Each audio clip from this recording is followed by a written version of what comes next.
Gente, já está preocupante a situação de ocupação de leitos na rede privada também de saúde, viu, Túlio Lemos? O Hospital Rio Grande, por exemplo, tem hoje 100% de ocupação dos leitos críticos destinados à Covid-19. E aí a Unimed Natal, o plano de saúde, né, o maior plano de saúde aqui da capital, por meio da sua assessoria de comunicação, vem informando que devido a esse aumento da demanda, está recomendando aos seus cooperados e clientes o adiamento de cirurgias eletivas. Claro que resguardando aí cirurgias oncológicas, cardíacas, né? Essas que são mais urgentes e importantes. Mas as eletivas, se puder adiar, essa é uma recomendação do plano. A gente vai conversar agora ao vivo com o diretor do Plano de Saúde Unimed Natal para saber como é que está essa situação, em que pé está, né, o nível, a escalada de atendimento pelo plano. Boa tarde, doutor Fernando Pinto, seja muito bem-vindo.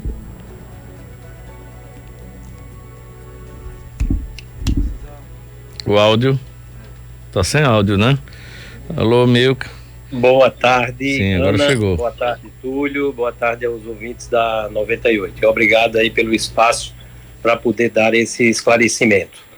Na realidade, Ana, nós temos aí um comportamento diferente, vamos dizer assim, nessa terceira onda, em que houve uma explosão no número de atendimentos dos pacientes nos pronto-socorros. Para que vocês tenham uma ideia, nós temos uma média de atendimento semanal em torno de 6 mil pacientes e na semana passada nós batemos o recorde com 12 mil pacientes atendidos nos pronto-socorros, quase o dobro da média convencional. Além disso, houve um aumento crescente no número de testagens desses pacientes também. Nós fizemos em dezembro, para você ter uma ideia, em torno de 10 mil testes e até ontem já realizamos em torno de 23 mil testes de RT-PCR.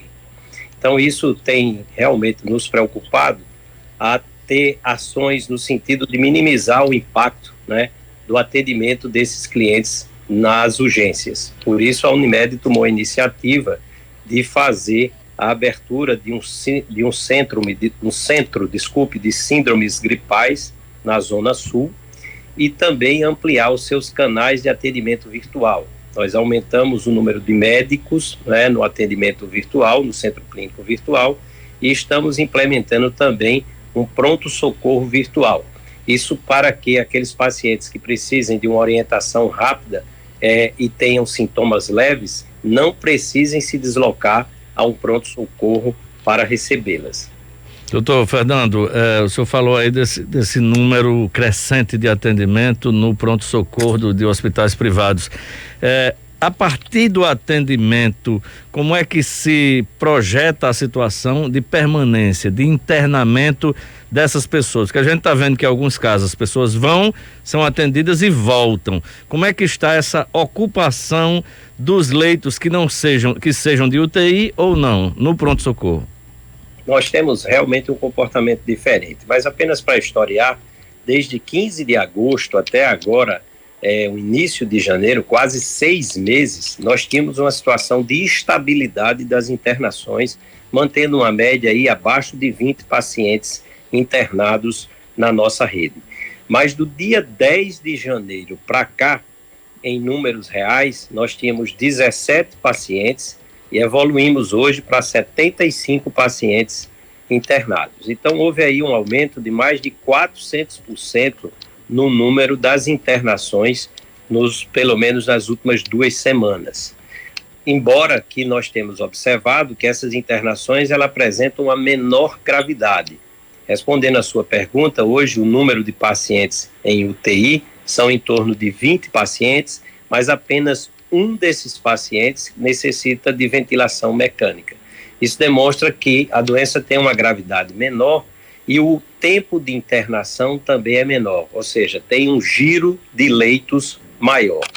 Mas em função da superlotação, né, dos hospitais, principalmente os 3 hospitais maiores da cidade, nós tomamos a decisão de recomendar a suspensão dos procedimentos eletivos, porque desta forma nós podemos ter 3 ações. A primeira, de evitar uma exposição desnecessária a um paciente que vá rígido fazer uma cirurgia.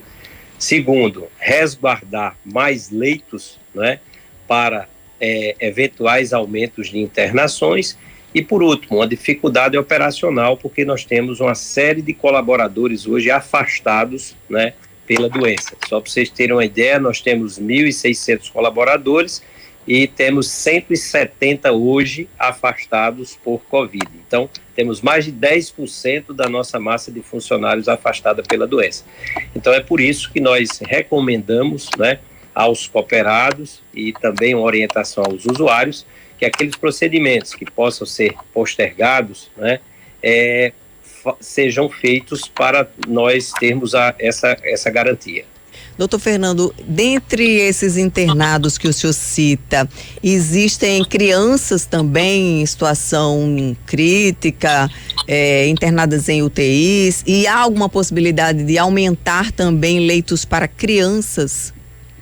Isso, na realidade nós garantimos o Hospital Unimed como a nossa retaguarda materno-infantil. E nós tivemos nesse momento uma situação peculiar, porque nós tivemos um surto de influenza associado à pandemia do Covid-19. Mas graças a Deus o surto de influenza ele é cíclico, né? E esse surto ele vem diminuindo. Isso fez com que também o número de atendimentos no pronto-socorro pediátrico nas últimas 2 semanas, ele tenha diminuído. O número de internações de criança ainda é muito menor do que na população adulta, mas hoje nós temos 2 crianças internadas na UTI do Hospital Unimed. Então, há uma preocupação aí também, porque a volta às aulas vai acontecer, né, maciçamente a partir de segunda-feira, e a gente sabe que o grau de exposição dessas crianças vai ser muito maior na escola. Então, por isso que também estamos desenhando a nossa retaguarda de leitos pediátricos para dar essa garantia aos usuários. Isso é importante. Doutor Fernando, houve algumas reclamações, apesar de ser de reclamação pontual, de que a Unimed estaria dificultando a autorização para os testes Covid em laboratórios particulares. Isso procede ou não? De maneira nenhuma, Túlio. Eu vou lhe dar em números a nossa realidade. Nós temos 200 mil usuários na nossa carteira e já realizamos mais de 175 mil testes desde o início da pandemia, tá certo? Então, existem até usuários que já chegaram a realizar 24 testes, um único usuário utilizar 24 testes. Nós sabemos que os testes, eles foram utilizados também de maneira indevida, muitas vezes para ir a shows, a eventos, a viagens de lazer, e isso causa uma sobrecarga no sistema para aqueles pacientes que realmente necessitam. O que nós tivemos aí nas últimas semanas foi uma dificuldade de insumos. Essa dificuldade acontece no Brasil inteiro e no mundo, né? Exatamente por faltar os insumos básicos para a realização destes testes. A própria Unimed já está fazendo importações, né, dos testes rápidos, e essa foi para mim uma ação importante, né, da Anvisa, e isso foi também mediado pela Unimed do Brasil, porque isso facilita uma triagem destes pacientes, né, a testagem maciça, fazendo com que o grau de isolamento seja maior caso esses pacientes sejam positivos. Mas só para vocês terem uma ideia, nós chegamos a realizar em um dia 1.700 testes, né? E esses testes, eles são autorizados em menos de 3 horas. Na realidade, houve até uma liberalidade nesse sentido para que não houvesse prejuízo aos usuários. Mas fazemos um apelo, principalmente aos médicos que solicitam os exames, para que os exames sejam solicitados de maneira adequada, porque muitas vezes os testes podem faltar para aqueles pacientes que eventualmente têm uma indicação de internação hospitalar. E claro que a recomendação não é de utilizar o teste para pacientes assintomáticos, né? E também não utilizar porque teve um contato com alguém que era positivo. O teste ele deve ser utilizado para pacientes sintomáticos, né? E obviamente importante para triagem de pacientes que necessitem de internação hospitalar. Doutor Fernando Pinto, no pior momento da pandemia, digamos assim, a Unimed precisou abrir centros de referência, né, fora das suas unidades físicas para poder atender a uma demanda de clientes que estavam precisando de atendimento. Como é que está a situação agora em relação à reabertura de centros de referência?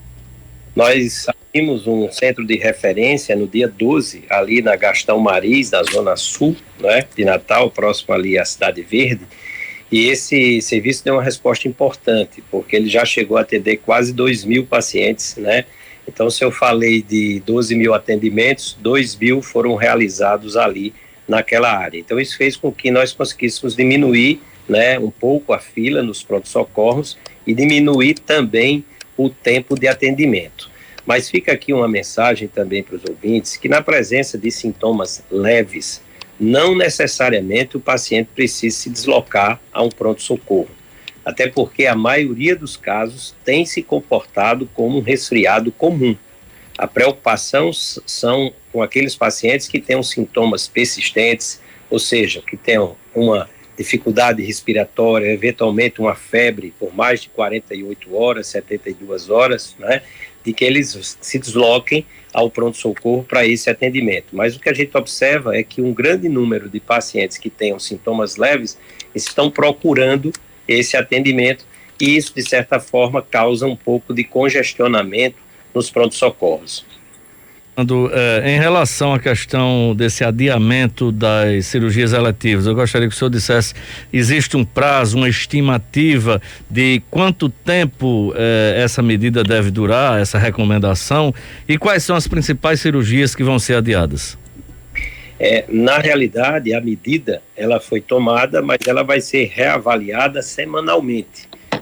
Fizemos uma previsão aí de reavaliar com 15 dias, exatamente porque existem números aí que revelam que os próximos 15 dias nós teremos um aumento importante no número de casos. Eu acho que você deve ter visto que existe a expectativa de que 50% da população mundial possa estar contaminada aí em meados do mês de fevereiro. E nós temos observado as nossas curvas e essas curvas têm demonstrado ainda uma certa ascendência. Então, a grande dúvida para nós, Túlio, é saber exatamente quando é que termina esse pico, né? No pior pico, na segunda onda, né, e na pandemia toda, nós tivemos 203 pacientes internados. Então, hoje estamos aí caminhando com 75, mas com muita cautela observando o comportamento desta curva. As cirurgias são as cirurgias eletivas, por exemplo, cirurgias de varizes, cirurgias de doenças benignas, né, de uma maneira geral, cirurgias oftalmológicas, cirurgias de menor complexidade, e esse prejuízo, vamos dizer, de 15 dias, ele é plenamente recuperado depois, porque normalmente os serviços são reativados, as cirurgias são feitas dias de sábado, dia de domingo, né, e não há um prejuízo maior. Mas o que nós temos observado é que o próprio usuário também tem evitado essa exposição, né? Porque alguns ficam doentes mesmo, nós já tivemos muitos cancelamentos por doença do próprio paciente e também por ter medo de se expor dentro de uma unidade hospitalar.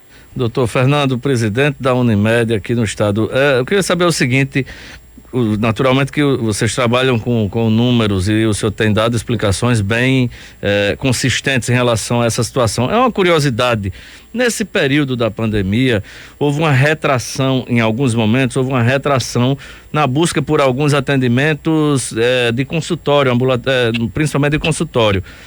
Você tinha uma consulta marcada, por exemplo, com um dermatologista, um endocrinologista, ou mesmo um cardiologista, nada que fosse emergencial, urgente.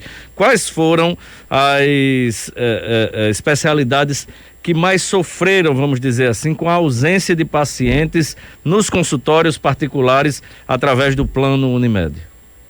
Túlio, no ano de 2021 isso não aconteceu, muito pelo contrário. Nós tivemos aí, no ano de 2021, um impacto grande na assistência, porque nós mantivemos um número, né, de pacientes COVID internados e houve uma retomada da demanda reprimida. Então, houve um grande aumento de número de procedimentos cirúrgicos, de atendimentos, né, em contrapartida do que aconteceu em 2020. Porque em 2020, eu acho que talvez por desconhecimento da doença, muitos serviços foram freados, vamos dizer assim, alguns consultórios momentaneamente foram fechados, mas em 2021 não. Em 2021 a produção, eu diria a você, ela foi além da normalidade. Só para que vocês tenham uma ideia, a gente trabalha com um indicador que é a sinistralidade, e que a média dessa sinistralidade está no patamar de 85%. E nós atingimos aí no final de 2021, dos últimos 3 meses, sinistralidade dos patamares de 100%. Então, isso mostra que a demanda reprimida, ela veio, e paralelamente a ela um custo a mais pelo Covid. Doutor Fernando Pinto, muito obrigada pela sua participação hoje aqui no 12 em Ponto 98, trazendo essas informações importantes, né, para os usuários do Plano de Saúde Unimed e também para a população como um todo. Eu que agradeço a oportunidade, estaremos sempre disponíveis.